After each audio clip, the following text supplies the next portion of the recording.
Welcome, in front of me I have a Garmin Edge 830 and today I'll show you how you can calibrate your compass. So at the first you have to tap right here and next scroll down to the system options, then find Calibrate Compass, and right now we have to click to calibrate, and right now we have to slowly rotate our device like that until we hear the prompt.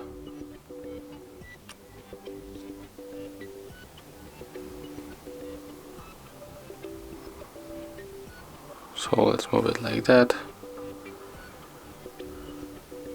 and as you can see the calibration is complete, so we can click continue, and that's all. As you can see, it was very simple, and if you found this video helpful, remember to leave a like, comment and subscribe to our channel.